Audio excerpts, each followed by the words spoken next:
안녕하세요.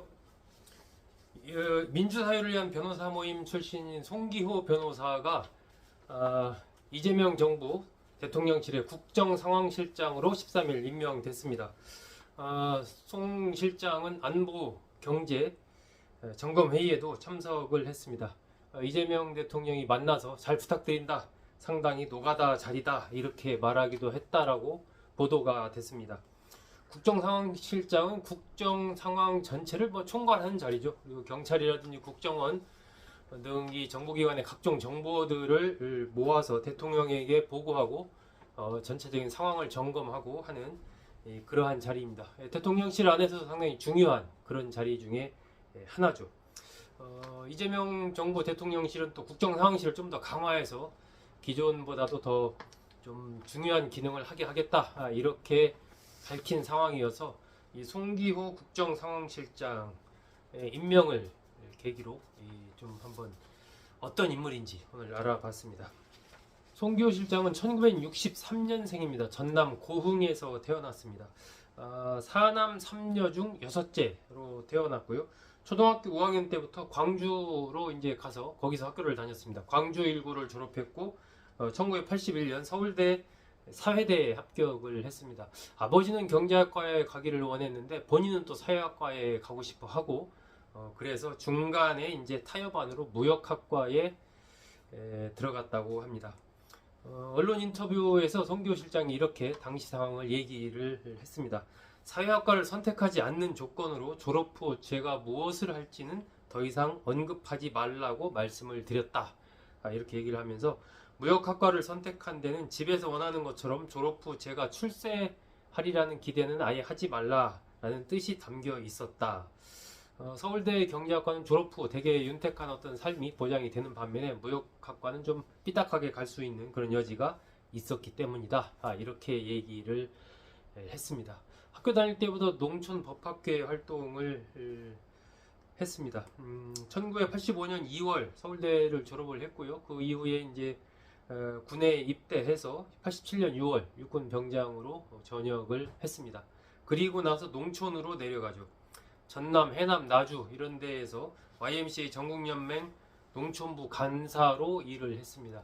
당시 이제 월급을 타서 아마 첫 번째 월급 탄 날 부모님께 드리려고 이제 빨간 내복 사가지고 부모님 찾아뵀던 모양입니다. 근데 아버지가 문도 안 열어줘서 아버지를 뵙지도 못하고 눈물을 머금고 발길을 돌려야 했다, 라고 얘기를 한 적이 있습니다. 그만큼 아버지는 이제 자식이 서울대를 가고 했으니까 좀 이른바 흔히 말하는 출세의 길을 걷기를 원했을 텐데 그렇지 않고 다시 이 시골로 내려와서 이런 농촌 관련된 이런 시민운동 이런 것을 하니까 굉장히 좀 마음이 상했던 모양입니다.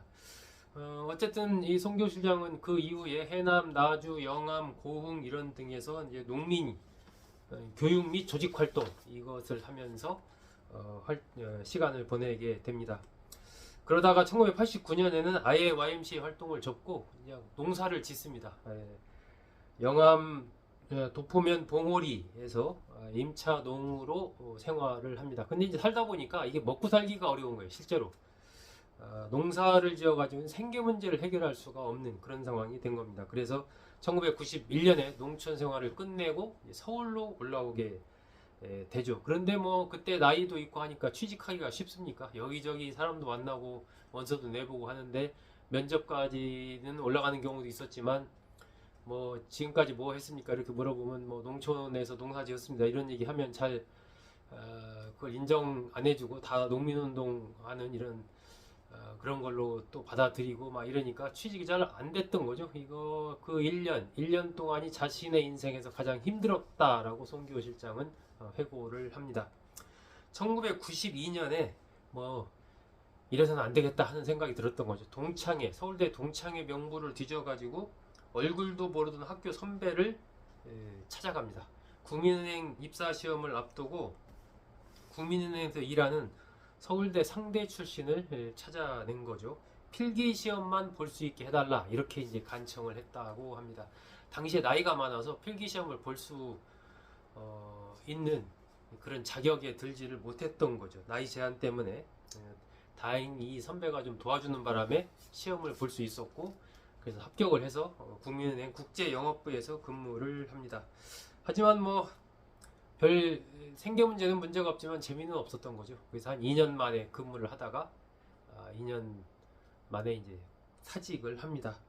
당시에 이제 학생운동 출신들이 되게 가던 진로라는 것이 이제 뭐 노동운동, 농민운동으로 아예 가거나 아니면 이제 학원가로 가서 학원 뭐 논술 강사 이런 걸로 하면서 돈을 많이 벌거나 아니면은 이제 고시, 사법고시를 행정고시를 준비하거나 뭐 이런 거였죠. 이 길 중에서 송기호 실장은 고시 공부를 하는 길을 선택을 해서 3년 만에 사법고시에 합격을 합니다. 1998년 40회 사법고시에 합격을 하고 2001년 연수원을 수료를 합니다. 연수원 30기입니다.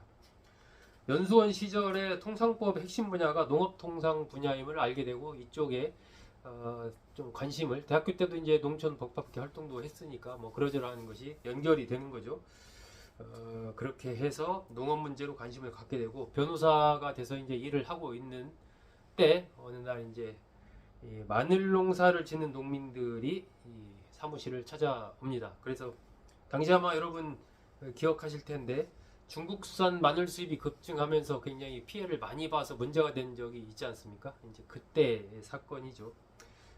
그래서 알고 보니까 우리 정부가 중국산 마늘에 대해서 긴급 수입 제한 조치를 좀 연장하지 않겠다라고 오래전에 약속했는데 그걸 잘 모르고 이제 농민들이 많이 생산을 하면서 문제가 됐던 거죠. 그래서 이면합의 파동으로 사건이 번지면서 당시에 통상교섭 본부장을 맡고 있던 한덕수 전 권한대행이죠. 당시에 그 비서실 경제수석에 있었는데 그 자리에서 물러나는 그런 상황까지 가게 됩니다. 그리고 나서 이제 송기호 당시 이제 변호사죠. 변호사는 호주로 가서 농업과 환경법을 공부하고 나서 법률사무소를 엽니다. 수륜 법률사무소. 여기에서 이제 농업 문제, 뭐 식품 또 수출입 문제 이런 것을 주로 다루게 되죠. 그러다가 2005년에 당시 민주노동당 강기갑 의원의 어떤 부탁을 받습니다.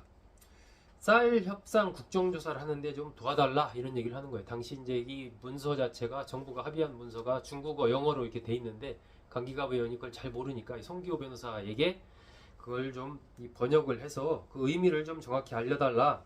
그래서 국정조사 조사반원으로 이제 한 달 정도 송기호 변호사가 일을 하게 되는데 그것이 나의 행로를 바꿔 놓았다라고 송기호 변호사는 얘기를 했습니다. 가난한 사람들과 동고동락하는 통상법의 길로 들어서지 않을 수 없었다. 이렇게 얘기를 합니다.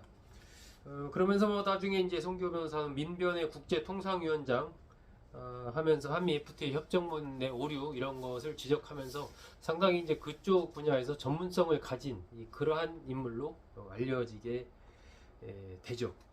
2017년에 더불어민주당 서울 송파울 지역위원장을 맡으면서 정치권에 진입을 하게 됩니다. 경선에서 최재성 의원에게 근데 패하죠. 그리고 나서 최재성 의원이 2020년 21대 국회의원 선거에서 이제 재선에 거기에 실패하고 2022년 정계 은퇴를 선언을 합니다. 그러면서 다시 이제 송기호 변호사가 지역위원장을 맡게 되죠. 그래서 지난해 국회의원 선거 때 공천을 받아서 이제 경선에서 이겨서 공천을 받아서 배현진 국민의힘 후보와 맞붙었는데 배현진 의원한테 이제 패배를 하죠. 낙선을 합니다. 그런 상황에서 그 이후에 이제 이재명 대표의 법률 특보를 맡고 또 후쿠시마 원전 오염수 문제 이제 불거지고 했을 때 당에서 관련 TF 정책기획본부장을 맡아서 활동을 합니다. 민주당 전략기획위원회 부위원장으로 있었습니다. 그러다가 13일 이재명 정부의 대통령실 국정상황실장으로 임명이 된 것이죠. 국제통상 관련 책을 많이 썼습니다. 뭐 WTO 시대의 농업통상법, 또 한미 FTA의 마지노선, 송기호의 밥과 법, 뭐 이렇게 해서 거의가 한 9권 정도 책을 써서 이 분야에서는 이제 통상 분야 이쪽에서는 상당히 전문성을 좀 인정을 받고 있는 그런 인물입니다. 슬하에는 두 딸을 뒀습니다.